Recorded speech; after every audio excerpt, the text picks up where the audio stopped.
դրոնը ինչ է, օդանավ ոչի, որտեղ մեծ ինչ-որ հզոր կոմպյուտերներ, չգիտեմ ինչեր պետք է ունենաս, տեխնոլոգիաներ պետք է ունենաս եւ այլն։ Դրոնը, Պիոներ պալատի ինչ-որ մի ակումբի մակարդակի թռչող սարք է դա, որը հազարներով կարող են սարքեն, տիպիկ ռուսական բան, հազարներով պրիմիտիվ զենք սարքի եւ մեծ զոհերի գնով ինչ-որ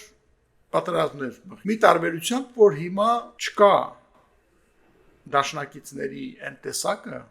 որ իրենք ունեին երկրորդ համաշխարհային պատերազմում։ Այսինքն լենդ-լիզ չկա իրենց, ծրի զենք տվող չկա իրենց,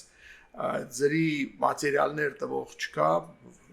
պայթուցիկներ տվող չկա, որ Ամերիկան տալիս էր տոննաներով ամբողջ զենքի բոլոր,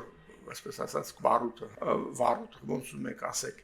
որ գալիս էր Ամերիկայից եւ այլ, չասեմ այլումին պողպատ օդանավներ, տանկեր, մեքենաներ, թփկամի ֆորեր եւ այլ։ Այս հիմա չկա։ Չինաստանը, որ իբրև թե իրենց հիմա դաշնակիցն է, իրենց ոչինչ չի նվիրում։